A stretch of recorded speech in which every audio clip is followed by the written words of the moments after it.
एक राधा स्वामी पंथ से निकला हुआ पंथ जय गुरुदेव पंथ है और उसके प्रवर्तक श्री तुलसीदास जी माने जाते हैं।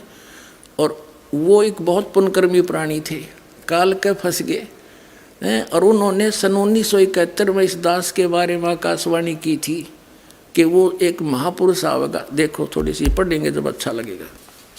एक है ये जय गुरुदेव की वाणी, पुस्तक भाग 2 और ये है श्री वो तुलसीदास जी, बाबा जय गुरुदेव जी महाराज, परम संत तुलसीदास जी महाराज। हर इसके चेले कहें विश्व को शांति नहीं से मिलेगी, मिल गई शांति, दूना बिगड़ गया काम। अब ये है जय गुरुदेव की अमरवाणी, शाकाहारी सदाचारी बाल संघ से संकलित, प्रकाशक दिव्या शर्मा, 88 साकेत कॉलोनी, मथुरा, उत्तर प्रदेश। मुद्रक है अर्जेंट प्रिंटर्स, पुराना बस स्टैंड, मथुरा, उत्तर प्रदेश। इन्होंने पहले इसके 59 पृष्ठ पर चलते हैं। ये है इसका 59 पृष्ठ। इसने 28 अगस्त 1971 में एक आकाशवाणी करी तुलसीदास जी ने, जय गुरुदेव पंथ के प्रवर्तक ने। महापुरुष का जन्म भारतवर्ष के एक छोटे से गांव में हो चुका है 1971 को, और वह व्यक्ति मानव इतिहास का सबसे महत्वपूर्ण व्यक्ति बनेगा। उसे जनता का इतना बड़ा समर्थन प्राप्त होगा कि आज तक किसी को नहीं मिला है। वह महापुरुष नए सिरे से विधान को बनाएगा और वह विश्व के संपूर्ण देशों पर लागू होगा। उसका एक झंडा होगा, उसकी एक भाषा होगी। 28 अगस्त 1971 को इसने ये प्रवचन कर दिए।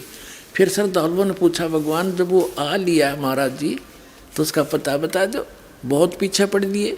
तो फिर इन्होंने देखिएगा 7 सितंबर, इसके 50 पृष्ठ पे लिखा है, शाकाहारी पत्रिका 7 सितंबर 1971 को इसने भविष्यवाणी बोली। देखना, वह अवतार जिसके विषय में 28 अगस्त 1971 को इसने वाणी की थी, वह अवतार जिसकी लोग प्रतीक्षा कर रहे हैं, वह 20 वर्ष का हो चुका है। इस दास का जन्म, रामपाल दास का जन्म 8 सितंबर 1951 को हुआ और 7 सितंबर 1971 को ये दास पूरा 20 वर्ष का होकर 8 सितंबर को जो है 21वें वर्ष में लग गया था। ये 7 सितंबर 1971 को ये दास 20 वर्ष का हो चुका था।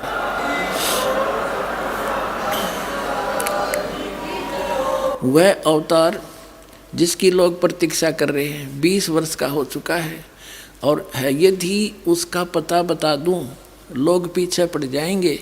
अभी ऊपर से आदेश बताने के लिए नहीं हो रहा है, मैं समय का इंतज़ार कर रहा हूँ और सभी महात्माओं ने समय का इंतज़ार किया है। समय आते ही सबको सब कुछ मालूम हो जाएगा। अपने आत्माओं, सन 2011 में दास ने सत्संग करके इनके साथ, अब ये आध्यात्मिक ज्ञान चर्चा के माध्यम से भी साधना चलन वालों ने ये सत्र कर दिया था कि ये पुण्यकर्मी प्राणी सन 1971 में इसकी दिव्य दृष्टि काम करे थी, क्योंकि इसकी बैटरी चार्ज थी पिछले पुण्यकर्मों से। आगे ये 500 नाम काल के जाप करे था, वो कोई भक्ति थी नहीं। तो 2011 में दास ने ये कहा कि यदि आज इसकी दिव्य दृष्टि काम कर रही है तो ये बता दे वो कौन है। वो कौन है 20 वर्ष का था 1971 में, इसको बता देना चाहिए कि बरुवाला हमारे हर जाओ भाई, ले लो नाम, जाओ तो कल्याण करवा लो।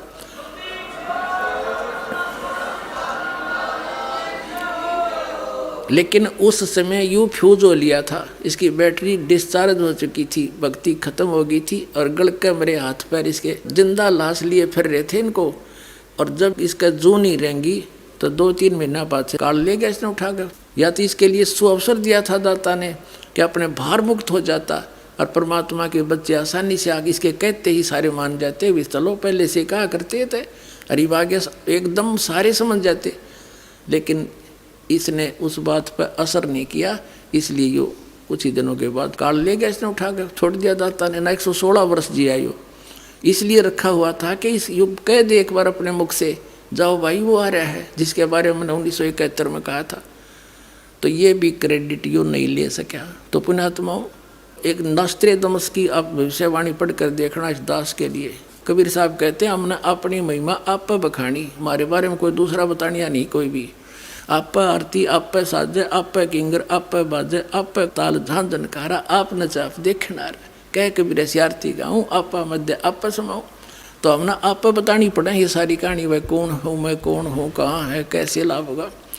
अब जैसे इन भविष्य वक्ताओं का तो काम इतना है, जैसे कोई खगोल भगोल का ज्ञाता और ये बता दे कि अभी परसों 6:35 पर सूर्य उदय होगा, और वो ना बताते तो भी होना था क्योंकि तो परमात्मा का विधान है। तो इन्होंने बता दिया, अच्छी बात है कि वो ऐसे ऐसे है ना। तो परमात्मा ने तो पहले कह रखा कि जब 1398 में कबीर भगवान आए थे तो 120 वर्ष रहे थे, 1518 में गए थे, उसी समय कह दिया था कि ऐसे ऐसे होगा। उसका वचन था जिसके वचन से सब ब्रह्मांड घूम रहे, उन्हीं के वचन से आज पूरे विश्व में ये शांति फैलेगी। सारा संसार भगवान कबीर जी की भक्ति करेगा, घर घर में शांति होगी और सबको इतने सुख होंगे आप सोच भी नहीं सकते। तो उस परमात्मा का विधान था, ये ना बताते तो भी यो दिन तय आना ही था। बोलो सतगुरुदेव।